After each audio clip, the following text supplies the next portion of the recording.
അകലെ ഞാൻ പറയുന്നില്ല, മലപ്പുറം ജില്ലയിൽ ഒരു സ്ഥലം ഒരു കൊടിമരം കൊണ്ടുവന്ന് കയറ്റീന്. എന്നിട്ട് ഇങ്ങനെ ചുറ്റും കുറെ ആൾക്കാർ, വേറെ കുറെ ആൾക്കാരുണ്ട്, ഒരു പൈസ ഇടുന്ന കൊടിമരം വേറെ ഉണ്ട്. ഇതൊക്കെ അന്ധവിശ്വാസമാണ്, ചൂഷണമാണ്. അതിലൊന്നും മുസ്ലിമീങ്ങൾ പെട്ടുപോകാൻ പാടില്ല. അങ്ങനെ ഈ കൊടിമരം ചുറ്റുക, എന്നിട്ട് ഒരുത്തം പ്രസംഗിക്കുക, സഭാമറുവിന്റെ ഇടയിൽ നടന്ന പോലെ ഇവിടെ നടന്നാല്.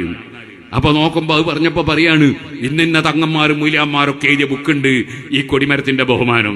ഏത് തങ്ങൾ എഴുതിയാലും ഇബ്നു ഹജറുൽ ഹൈതമി റളിയല്ലാഹു അൻഹു അതാ അർബഈൻ നബിയുടെ ശറഹിൽ പറഞ്ഞതാ, അതൊക്കെ അന്ധവിശ്വാസമാണ്, അനാചാരമാണ്, അതിലൊന്നും മുസ്ലിമീങ്ങൾ പെട്ടുപോകാൻ പാടില്ല. ഇന്നും ഒരുത്തന്റെ ക്ലിപ്പ് കിട്ടും. ഒരു തൊപ്പിയുണ്ട്, ഒരു നല്ല ഒല്ലിങ്ങനെ ഇട്ടിട്ടുണ്ട്. അദ്ദേഹം വായിക്കുകയാണ്, ഒരു മെസ്സേജ് വന്നിട്ടുണ്ട്. മെസ്സേജ് എന്താ അറിയോ? 1000 രൂപ നേർച്ചയാക്കിയിട്ട് പരീക്ഷയെ തോറ്റുവല്ലോ. അപ്പൊ ഇയാൾ പറയാണ്, അതെ, തീരെ പഠിക്കാത്ത കുട്ടികൾ 1000 നേർച്ചയാക്കി പോലും 1,00,000 നേർച്ചയാക്കണം, എന്നാലേ ജയിക്കുള്ളൂ. തീരെ പഠിക്കാത്തവനെ 1,00,000 നേർച്ചയാക്കി. കണ്ണൂരിലേക്ക് പോകുന്ന ട്രെയിനിൽ കയറി കുത്തിരിഞ്ഞിട്ട് കൊച്ചിയിലെത്തിക്കണേ എന്ന് പറഞ്ഞ് ദ്വാരക്ക് ഉത്തരണ്ടാവും. അത് കൊച്ചിയിലേക്ക് പോകുന്ന ട്രെയിനിൽ കയറിയിട്ടല്ലേ ദ്വാരക്കണ്ട് കൊച്ചിയിലെത്തിക്കണേ. ഇവർ ഒന്നും പഠിക്കാതെ നിന്നിട്ട് 1,00,000 നേർച്ചയാക്കിയാൽ ജയിക്കുമോ? അത് ജയിക്കൂല. കാരണങ്ങളുമായി ബന്ധപ്പെടണം. അത് 2 കാരണവുമായിട്ടും ബന്ധപ്പെടണം. അല്ലാതെ സുബ്ഹാനല്ലാഹ് ഉസ്താദേ ദ്വാരക്കണം മക്കളില്ല. ദ്വാരക്ക കല്യാണം കഴിച്ചിട്ട് എത്രയായി? കല്യാണം കഴിച്ചിട്ടില്ല. ദ്വാരന്നാ മക്കളെ കിട്ടുമോ? ഓ സുഹൃത്തുക്കളെ, ഇയാൾ പറയാണ് 1,00,000 നേർച്ചയാക്കണോ തീരെ പഠിക്കാത്തവനെ. ആൾക്ക് ഇസ്ലാമും ഈമാനും ബാക്കി ഉണ്ടാവോ? ഇങ്ങനത്തെ ചില തലയെക്കെട്ടുകാരും തൊപ്പിക്കാരും, ഞാൻ എല്ലാരും അല്ല കേട്ടോ പറയുന്നത്. സുബ്ഹാനല്ലാഹ്, വേറൊരു ആള് നല്ലൊരു തലയെക്കെട്ട്, നല്ലൊരു നീളക്കുപ്പായം, എന്നിട്ട് പറയാണ്, നിങ്ങൾക്ക് വേറൊരുത്തന്നെ നശിപ്പിക്കണോ? നിങ്ങൾ ബാളെടുക്കണ്ട, കുന്തെടുക്കണ്ട, ഇങ്ങനെ കൈകൊണ്ട് മൂപ്പര് യാതൊരു ജലാരി വല്ലിക്രാം തന്നെ അപ്പുറം നശിച്ചു പോകും. കത്തിയില്ലാതെ കഠാരയില്ലാതെ ശത്രുവിനെ പീസാക്കണോ? എളുപ്പ വഴി ഇതാ, ഈ ഇടത് കൈ ഇങ്ങനെ വെക്കുക, വലത് കൈ ഒരു പിച്ചാത്തിയായിട്ട് കരുതുക, ഒരു കത്തി ഇങ്ങനെ അങ്ങോട്ട് ഒരയ്ക്കുക, ഇങ്ങനെ അങ്ങോട്ട് ഒരയ്ക്കുക. ഒരച്ചിട്ട് യാദൽ ജലാലി വൽ ഇക്റാം, യാദൽ ജലാലി വൽ ഇക്റാം, അടി പടപടാവനിക്ക് കൊള്ളും. സുബ്ഹാനല്ലാഹ്, ഇങ്ങനത്തെ ഓരോ സംഗതികൾ പറഞ്ഞിട്ടുള്ള ഈമാൻ നശിപ്പിക്കുന്നു. യുക്തിവാദികൾ ഉണ്ടാക്കുന്നു, നിരീശ്വരവാദികൾ ഉണ്ടാക്കുന്നു, മതവിരോധികൾ ഉണ്ടാക്കുന്നു. എന്തൊരു സങ്കടമാണിത്. അതുകൊണ്ട് ഞാൻ പറയട്ടെ, ഇസ്ലാമിന്റെ ആശയം ശരിക്ക് പഠിച്ചിട്ട് പറയണം. അറിയാത്ത മിണ്ടത് അള്ളാന്റെ റസൂല് പറഞ്ഞതാ. എന്ത് ഖിയാമത്ത് നാളാകുമ്പോ ഇത്തഖദന്നാസു റൂസൻ ജുഹാല, കുറെ ജാഹിലീങ്ങൾ നേതാക്കളായിട്ട് വരും. ഫസുയിലു, അവരോട് ചോദിക്കപ്പെടും. ഫാഫ്തൗ, അവർ ഓരോന്നിനും മറുപടി പറയും. ഫദല്ലു, അവര് പിഴക്കും.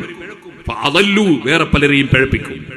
ഈ ആഖിർ സമാനെ കുറിച്ച് റസൂലുള്ളാഹി സ്വല്ലല്ലാഹു അലൈഹി വസല്ലം മുൻകൂട്ടി പറഞ്ഞതാ. അങ്ങനത്തെ ഒരു കാലം. അതുകൊണ്ട് തന്നെ സമസ്ത കേരള ജമിയത്തുൽ ഉലമ അത് 40 പ്രഗത്ഭരായ ആലിമീങ്ങളാണ്.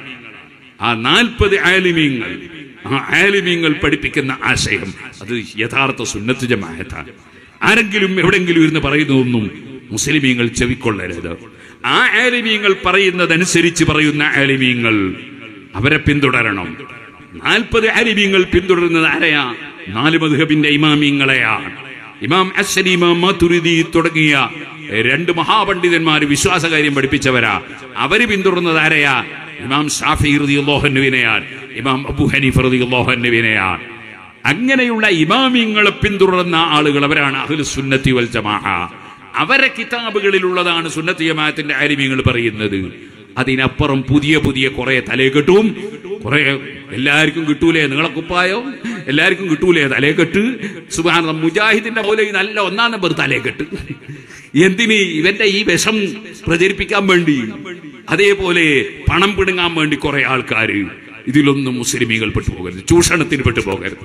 നമ്മൾ അഹ്ലുസ് സുന്നത്തി വൽ ജമാഅത്തിന്റെ വഴിയിലാണ്. ഞാൻ പറഞ്ഞില്ലേ, 7 മക്കൾ എന്റേത് പ്രസവിച്ചത് ആശുപത്രിയിൽ നിന്ന്. ജനങ്ങളെ ധാരണ എന്താണെന്നറിയോ?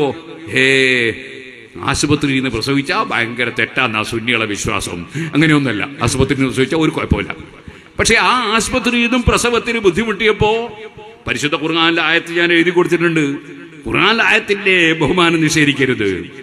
അത് എഴുതി കൊടുത്തിട്ടുണ്ട്. എഴുതി കൊടുത്തപ്പോ പ്രസവിച്ചിട്ടുണ്ട്. സ്വാഭാവികമാണ്.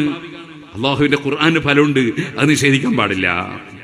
അതുപോലെ ദിക്റിന് ഫലമുണ്ട്, അത് നിഷേധിക്കാൻ പാടില്ല. സ്വലാത്തിന് ഫലമുണ്ട്, അത് നിഷേധിക്കാൻ പാടില്ല. നമ്മൾ അല്ലാഹു തആല നന്മയുടെ നിമിത്തങ്ങളായി വെച്ച മുഴുവൻ വിഷയത്തിന്റെയും ബഹുമാനം അംഗീകരിക്കണം. അതാണ് അഹ്ലുസ് സുന്നത്തി വൽ ജമാഅ. തട്ടിപ്പും വെട്ടിപ്പിലൊന്നും ആരും പെട്ടുപോകരുത്. അല്ലാഹു തആല ശരിയായ ഹഖായ ദീൻ പഠിച്ച് അതനുസരിച്ച് പ്രവർത്തിക്കാൻ നമുക്കെല്ലാവർക്കും തൗഫീഖ് നൽകുമാറാകട്ടെ.